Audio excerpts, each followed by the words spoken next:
बिस्मिल्लाहिर्रहमानिर्रहीम। अस्सलाम वालेकुम नाज़रीन, आप यूट्यूब चैनल देख रहे हैं। मैं इमरान खान हूँ। ये फजर के बाद का वक्त है और मैं वीलॉग रिकॉर्ड करवा रहा हूँ। टाइम मैं आपको इसलिए बता रहा हूँ कि अभी हम लोग लाहौर की सड़कों से वापस आए हैं। जो लोग जीते हैं वो अपने घरों में चले गए हैं और जो लोगों को शिकस्त दी गई है उन्होंने लाहौर की सड़कों पर कब्जा किया हुआ था। एहतजाज वो कर रहे थे मुख्तलिफ इलाकों के अंदर, और उसके अलावा जो सुप्रीम कोर्ट की रजिस्ट्री है लाहौर हाई कोर्ट में, उसके बाहर हज़ारों की तादाद में लोग मौजूद थे। सिर्फ 180 से ज़ायद तो MPs थे जो अपनी बसें लेकर डायरेक्ट वहीं पहुंच गए थे। फिर पाकिस्तान तहरीक इंसाफ की क़यादत भी चली गई थी। आम शहरी भी वहाँ जमा हो गए थे, ख़वातीन बच्चे भी वहाँ पे आ गए थे। और लोगों को लगा कि जो हुकूमत ख़त्म होने जा रही थी, इम्पोर्टेड सरकार जिन्होंने बहुत जुल्म किया लोगों के ऊपर, महंगाई बढ़ाई, लोगों के हालात ख़राब किए, लोगों के ऊपर जुल्म और सितम के पहाड़ तोड़े, बैड गवर्नेंस की, शायद उसका जो इक़्तिदार का सूरज है वो आज गरूब हो रहा है। लेकिन जब उनके साथ हाथ हो गया, दोस्त मदारी ने किया, तो फिर लोग एहतजाज पे सुप्रीम कोर्ट के बाहर पहुंचे।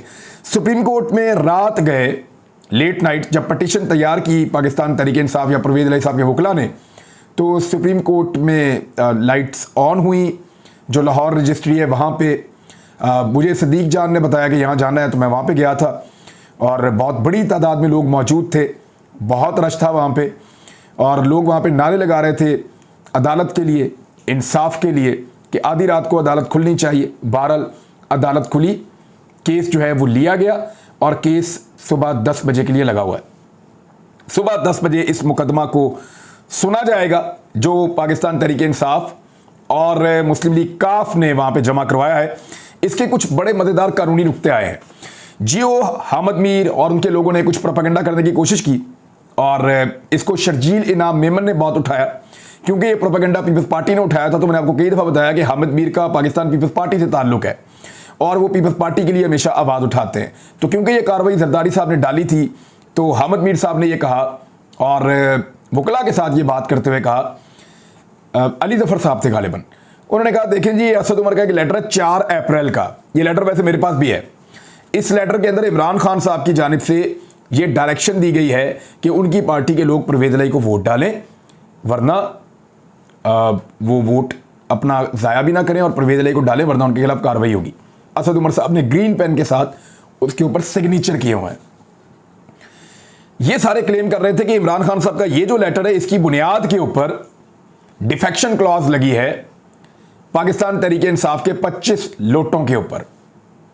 यानी इमरान खान साहब ने सिर्फ ये एक लेटर लिखा था, इस लेटर की बुनियाद के ऊपर डिफेक्शन क्लॉज अप्लाई हुई है, क्योंकि इस लेटर की बात नहीं मानी। जो MPs थे उन्होंने 25 लोग लौटे हुए और वो सारे डी सीट हो गए और उनका वोट भी काउंट नहीं हुआ। ये प्रोपेगेंडा किया जा रहा था पाकिस्तान में। शर्जील इनाम मेमन ने इस पर प्रेस कॉन्फ्रेंस की, बहुत सारे लोगों ने इस पर बात की। असद उमर साहब ने इसके ऊपर आकर जवाब दिया। लेकिन अब मैं आपको दिखाता हूं वो लेटर जो असल में इस सारी सूरत हाल का जवाब है। इसके चंद सफ़ात मेरे पास मौजूद हैं और ये पार्लिमानी पार्टी की एक मीटिंग हुई थी। यानी पार्टी के लीडर ने यह कहा कि हमारा उम्मीदवार परवेज़ इलाही है और उसके बाद लीगल प्रोसीजर शुरू हुआ। पार्लिमानी पार्टी की मीटिंग हुई। उस पार्लिमानी पार्टी की मीटिंग के अंदर पाकिस्तान तहरीक इंसाफ के सारे MPs बैठे, वहां पे उसके मिनट्स लिखे गए, किस किस ने क्या कहा वो भी लिखा गया और फाइनली ये तय पा गया सबके बीच में कि वोट डालना है परवेज़ इलाही को। और उसके ऊपर मियां महमूद रशीद साहब ने ये लेटर जारी किया अपनी पार्टी के तमाम लोगों को और आखिर में मियां महमूद रशीद साहब के उसके ऊपर दस्तखत भी मौजूद हैं। तो ये है पार्लिमानी पार्टी की मीटिंग और ये है उसकी कार्रवाई। और इसी की बुनियाद के ऊपर जो है पार्लिमानी पार्टी के अंदर जो बात नहीं मानेगी, उसी की बुनियाद के ऊपर जो है वो लोटे डी सीट हुए थे या उनके वोट काउंट नहीं हुए थे। उन 25 लोगों के, उन 25 में से पाकिस्तान तहरीक इंसाफ को 20 वापस भी मिल गए हैं और जो आज़ाद थे उनमें से 5 में से 4 नून लीग जीत गई और 1 आज़ाद जीत गया। तो अब जरा इसको दोबारा आप देख लें कि होता क्या है। इसका जो कानूनी प्रोसीजर है उसको सबसे आसान मियां अली अशफाक ने बहुत आसान करके इसको बयान किया है। वो मैं आपके सामने रख देता हूं कि ये 4 मरहलों पे मुश्तमिल होता है ये सारी कार्रवाई। किसी के डी सीट होने की या किसी का लोटा या मुनहरिफ होने की जो पूरी कार्रवाई है कानूनी, ये 4 मरहलों पे होती है। पहला मरहला, पार्लिमानी पार्टी की मीटिंग होती है और उसमें फैसला होता है कि क्या वोट करना है और क्या वोट नहीं करना है। दोबारा सुन लें पहला मरहला कि पार्लिमानी आइन जो कहता है, आइन की रूह से जो चीज़ है, सुप्रीम कोर्ट ऑफ पाकिस्तान के फैसले की रूह से जो चीज़ है, जो आइन पाकिस्तान के रूह से जो चीज़ है, वो क्या कहती है। पहला मरहला, पार्लिमानी पार्टी की मीटिंग और उसका फैसला होता है कि वोट किसको देना है, पहला मरहला। दूसरा, इस फैसले पर अमल दरामद की खिलाफ वर्जी, यानी कोई मेंबर अगर पार्लिमानी पार्टी के फैसले के ऊपर खिलाफ वर्जी करता है तो यह दूसरा मरहला है।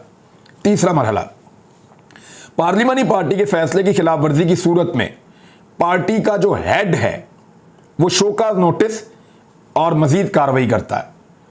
यानी पार्लिमानी पार्टी के अंदर बाद औक़ात पार्टी का हेड शामिल होता है, बाद औक़ात पार्टी का हेड शामिल नहीं होता। जैसे काफ लीग के केस में पार्लिमानी पार्टी के अंदर चौधरी शुजात हुसैन ना तो मेंबर कौमी असम्बली है और ना मेंबर सूबाई असम्बली है, तो वो किसी भी एक पार्लिमानी पार्टी का हिस्सा नहीं है। लिहाजा पार्लिमानी पार्टी का जो इस्तेहकाक है वो अलग है। पार्टी हेड डायरेक्शन तो दे सकता है कि आप ये करें, लेकिन जो असल डायरेक्शन आईनी और कानूनी है वो पार्लिमानी पार्टी के अंदर से आएगी। जो लोग पार्लियामेंट के अंदर एमपीएज या एमएनएज की सूरत में मौजूद हैं, अगर कौमी असम्बली है तो एमएनएज, सूबाई असम्बली है तो एमपीएज, तो वो 10 एमपीएज की जो मीटिंग हुई और उस मीटिंग के ऊपर जो फैसला हुआ वो है वो असल फैसला जिसको सारों ने फॉलो करना था। अच्छा, तीसरा मरला ये होता है कि अगर कोई मेंबर पार्लिमानी पार्टी के किए हुए फैसले के खिलाफ चला जाए तो पार्टी हेड पहले उसको शोकाज नोटिस करता है, उसके बाद उसके खिलाफ इलेक्शन कमीशन ऑफ पाकिस्तान में कार्रवाई करता है, भिजवा देता है उसको वहां पे ताकि इसको डी-सीट किया जाए। चौथा और आखिरी मरहला क्या होता है, इलेक्शन कमीशन उसको डी नोटिफाई कर देता है, यानी उसकी रुकनीत खत्म कर देता है और उसका वोट काउंट नहीं होता सुप्रीम कोर्ट ऑफ पाकिस्तान के फैसले के मुताबिक। अब आ गई आपको समझ, ये बड़ा आसान है। 4 मरहले। अब इसमें पार्टी हेड का किरदार कितना है। पार्टी हेड ज्यादा से ज्यादा ये कह सकता है शुरू में कि जनाब हमारी पार्टी की ये ख्वाहिश है कि इस आदमी को वोट डालें, लेकिन फैसला पार्लिमानी पार्टी ने करना है मुश्तरका तौर पे, क्योंकि डेमोक्रेसी है। पार्लिमानी पार्टी अगर सारी की सारी पार्टी हेड के खिलाफ चली जाती है तो वो पार्लिमानी पार्टी का डिसीजन है, लेकिन जो पार्लिमानी पार्टी के अंदर मेंबर्स हैं, जो एमपीएज हैं, वो सारे बाउंड हैं कि वो पार्टी हेड नहीं, पार्लिमानी पार्टी के फैसले को फॉलो करें, और पार्लिमानी पार्टी के फैसले को जो फॉलो नहीं करेगा उसके खिलाफ कार्रवाई पार्टी का हेड करेगा। आइन के अंदर इस तरीके से लिखा हुआ है। पार्लिमानी पार्टी उसके खिलाफ कार्रवाई नहीं करेगी, उसके खिलाफ कार्रवाई पार्लिमानी जो उसका अपना पार्टी का हेड है, जो कॉन्स्टिट्यूशनल उसका हेड है, जिसके नाम के ऊपर पार्टी रजिस्टर्ड है, वो आदमी उसके ऊपर कार्रवाई करेगा, जो उसका इलेक्टेड सदर है या चेयरमैन है या जो भी है पार्टी का। और फिर आखिरी मरहले में इलेक्शन कमीशन पार्टी हेड की दरखास्त के ऊपर डी नोटिफाई कर देगा उन मेंबरान को। तो ये है जी सिंपल तरीका, आसान कर दिया आपके लिए। अब देखिए इसमें कौन कौन से वकला हैं जिनकी अभी तक राय सामने आई है। दर्जन से ज्यादा बड़े वकला हैं जो इसके बारे में बता चुके हैं। बाबर एवान, अली जफर, एतजाज एहसन, हामिद खान, खालिद रांझा साबिक वजीर कानून भी रह चुके हैं, और बेशुमार और वकला हैं। मैंने किसी भी एक ऐसे वकील जिसका कॉन्स्टिट्यूशन के ऊपर बहुत ज्यादा अबूर है उसके मुंह से यह नहीं सुना कि पार्टी हेड का यह इस्तेहकाक है। सारे के सारे ये कह रहे हैं पार्टी हेड नहीं, पार्लिमानी पार्टी का यह इस्तेहकाक है। तमाम मीडिया पाकिस्तान का, बैरून मुल्क का, जितना भी इंडिपेंडेंट मीडिया है वो यही रिपोर्ट कर रहा है कि ये आईनी खिलाफ वर्जी की है, आइन की खिलाफ वर्जी की है डिप्टी स्पीकर दोस्त मज़ारी ने। ये इस्तेहकाक जो है ये पार्लिमानी पार्टी का है कि वो बताए कि किसको वोट डालना और किसको नहीं डालना। जो उसकी खिलाफ वर्जी करेगा उसके खिलाफ पार्टी का हेड जाएगा और कोई नहीं जाएगा। यानी ये कह रहे हैं ना, इमरान खान साहब ने एक लेटर लिखा 4 अप्रैल को, असद उमर साहब के जरिए उसको फैलाया और उसकी वजह से सारे डी-सीट हुए। नहीं, एक्चुअली उसके बाद पार्लिमानी पार्टी की मीटिंग हुई, उस मीटिंग के मिनट्स जारी हुए, उस मीटिंग के अंदर बाकायदा महमूद रशीद साहब ने सबको बताया और सबके पास ये लेटर गया कि आपने वोट परवेज इलाही को देना है। फिर जिन्होंने परवेज इलाही को वोट नहीं दिया वो कानूनी तरीके से डी नोटिफाई हुए। वहां पे भी ये हुआ था, यहां पे भी यही होगा। चौधरी शुजात हुसैन साहब का एक लेटर तो हो सकता है लेकिन उसकी आईनी और कानूनी हैसियत नहीं है। यही सुप्रीम कोर्ट ऑफ पाकिस्तान के फैसले की स्पिरिट भी है। तो ये 4 अप्रैल वाला जो लेटर है इसको दिखा के वर्गलाने की कोशिश की, लेकिन जियो के ऊपर ही वहां पे हामिद मीर को जवाब गालिबन अली जफर साहब ने, बैरिस्टर अली जफर साहब ने दिया, और ऐसा जबरदस्त कानूनी जवाब दिया कि उसके बाद किसी सवाल की गुंजाइश मौजूद नहीं थी। परवेज इलाही साहब कह रहे हैं कि आर्टिकल 6 लगता है, इस सारे मामले पे। लेकिन मेरा नहीं ख्याल कि आर्टिकल 6 लगता है। ये आइन की तशरीह का मामला है। दोस्त मदारी एक इंसान है, डिप्टी स्पीकर है, अगर वो आइन की गलत तशरीह कर बैठे हैं तो सुबह तस्हीह कर देगी सुप्रीम कोर्ट ऑफ पाकिस्तान, और सुप्रीम कोर्ट ऑफ पाकिस्तान हो सकता है आज इसकी तस्हीह कर दे या हो सकता है चंद दिन लग जाए। लेकिन मुझे नहीं लगता ये मामला चंद दिन से ज़्यादा आगे बढ़ पाएगा, ज़्यादा टाइम मिलेगा नहीं। और परवेज़ इलाही साहब मुझे लगता है कि बहुत जल्द हलफ ले रहे होंगे, क्योंकि लोग जो है बड़ी उम्मीद लगाकर अदालत आए हैं। यानी इससे पहले कभी ऐसा नहीं हुआ कि लोग बहुत बड़ी तादाद में खुद निकलकर अदालतों के बाहर पहुंच गए और जाकर आधी रात को उन्होंने इंसाफ मांगना शुरू कर दिया। ये अदालत आज खुद नहीं लगी, लोग आए थे इंसाफ मांगने के लिए, दरवाज़ा खटखटाने के लिए। लोगों के जंजीरे अदल को हिलाने के बाद अदालत खुली है और अदालत ने उनकी दरख्वास्त ली है। अब अदालत आज उनका केस सुनेगी, हो सकता है आज फैसला हो जाए। मैं आपको रिपोर्ट करूंगा थोड़ी देर के बाद, मैं अदालत ही जा रहा हूं, अदालत में आज फैसला हो जाए या हो सकता है ये फैसला थोड़ा आगे हो जाए। लेकिन नून लीग वाले और पीपल्स पार्टी वाले चौधरी शुजात हुसैन साहब की बहुत तारीफें कर रहे हैं और उनके अमल को बहुत शानदार और तारीखी करार दे रहे हैं, और वो ये कह रहे हैं उन्होंने जमहूरियत की बालादस्ती के लिए काम कर दिया। चौधरी शुजात हुसैन साहब का जो कहना है वो ये है कि उनका उम्मीदवार जो है वो परवेज़ इलाही हैं। अगर परवेज़ इलाही उनके उम्मीदवार हैं तो फिर वोट डालने का तो उन्होंने कह दिया हमजा शहबाज को अपने लेटर के अंदर, तो एक तो ये इसके अंदर बड़ी कंट्राडिक्शन है। दूसरा उन्होंने कहा कि पीटीआई के उम्मीदवार को इसलिए हम वोट नहीं डाल सकते या उसको सपोर्ट नहीं कर सकते क्योंकि वो इदारों के खिलाफ बयान देते हैं, तो हमारा इदारों के साथ एक ताल्लुक हम ख़राब नहीं करना चाहते। मामला ये है तो ये तो खुद इदारों को फिर इसका मतलब है मुतनाज़ बना रहे हैं। चौधरी शुजात हुसैन साहब ये बता रहे हैं कि इदारों की वजह से उन्होंने परवेज़ इलाही साहब को वोट नहीं डालने दिया और हमजा शहबाज के लिए वोट डालने को अपनी पार्टी को कह दिया। वो तो इदारों को खुद मुतनाज़ बना रहे हैं। और दूसरा, क्या इदारों को पाकिस्तान तहरीक इंसाफ या इमरान खान साहब गालियां दे रहे हैं या बुरा भला कह रहे हैं? वो तो नहीं कह रहे। जर्नैलों के नाम ले लेकर नवाज शरीफ और मरियम नवाज कहते रहे। ये जो दहशतगर्दी है इसके पीछे वर्दी है, वो वाले तो आपकी हुकूमत के अंदर बैठे हुए हैं जो कहते रहे हैं। मरियम नवाज खुद ये नारे लगा के तालियां बजवाती रही हैं। आसिफ अली जरदारी कहते रहे हैं कि ईंट से ईंट बजा देंगे पाकिस्तान के इदारों का, इसी फौज को धमकियां दी थी ना। नवाज शरीफ साहब जनरल बाजवा, जनरल फैद और पता नहीं कौन कौन से जर्नैलों के नाम लेके उनको क्या कुछ कहते रहे जलसों के अंदर। तो वो सारी जो गुलपाशी उन्होंने की है इदारों के ऊपर, उनके साथ आप खड़े हो सकते हैं। और इमरान खान ने सिर्फ ये कहा कि मैंने न्यूट्रल को समझाया था कि मुल्क को तबाह होने से बचा लें, लेकिन उन्होंने नहीं बचाया, तो न्यूट्रल नहीं होना चाहिए।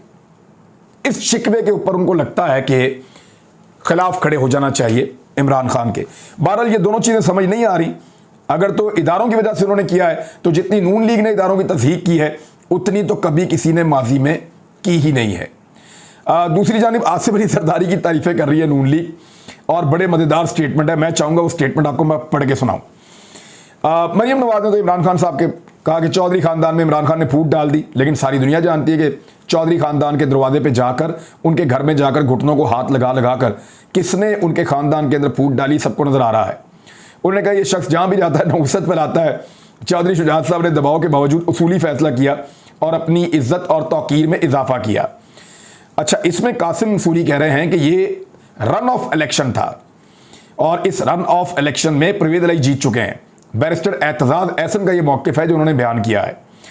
अच्छा, इसके बाद जो है वो आप आ जाएं इस बात के ऊपर कि चौधरी शुजात हुसैन साहब के बारे में और आसिफ अली जरदारी साहब के बारे में क्या कहा जा रहा है। शहबाज शरीफ कह रहे हैं इत्तेहादी जमातों की सियासी बसीरत, इत्तेहाद और हमायत से फतह हासिल हुई है। वाह वाह। आसिफ जरदारी, फजलुर रहमान, बिलावल भुट्टो का शुक्रिया अदा करता हूं, शहबाज शरीफ ने कहा है। आसिफ जरदारी ने आइन, जमहूरियत और अवामी मफाद के लिए तारीखी किरदार अदा किया है। जो आपने अवाम के मफाद में कर दिया। 230 रुपए का डॉलर है, 250 रुपए में एलसी नहीं खुल रही, बैंक मानने को तैयार नहीं है, और रोजाना 3-4 रुपए डॉलर ऊपर जा रहा है। पेट्रोलियम मसनूआत खरीदने के लिए आपके पास पैसे नहीं है। पाकिस्तान डिफॉल्ट के करीब आपने पहुंचा दिया है। रेमिटेंसेस नीचे जा रही हैं, एक्सपोर्ट्स गायब हो गई हैं। पाकिस्तान के अंदर गरीब तबका पिस के रह गया है। महंगाई 35% पे पहुंच गई है। ये सब कुछ आपने अवामी मफाद में किया है। शाबाश। लोग बेवकूफ़ हैं, आप कहते जाएंगे और लोग मानते जाएंगे, तो ऐसा तो नहीं होगा। अब हथकंडे किसी और तरह के इस्तेमाल किए जाएंगे लोगों को डराने के लिए। लेकिन मैं आपको एक बात क्लियरली कह दूं कि सारा का सारा दारोमदार अदालतों के ऊपर है। लोगों ने हर तरफ से मायूस होने के बाद अब अदालतों से उम्मीद लगाई है। अदालत के फैसले के ऊपर सबकी नजरें हैं।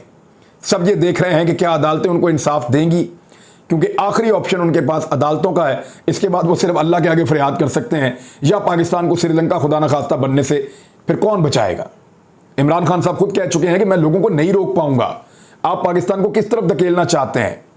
गुर्बत, बेरोजगारी, परेशानी, हर चीज बढ़ती चली जा रही है, बेचैनी बढ़ती चली जा रही है। लोग रोजाना निकलकर एहतजाज करके आपको बता रहे हैं, लेकिन शायद सुनने वालों को सुनाई नहीं दे रहा। अब ये अदालत के पास मौका है कि लोगों को इंसाफ फराहम करे। जी नाज़रीन, अब तक के लिए इतना ही। अपना ख्याल रखिएगा, अपने इस चैनल का भी। मुलाकात होती है अदालत में क्या कार्रवाई है उसके साथ। अल्लाह हाफिज।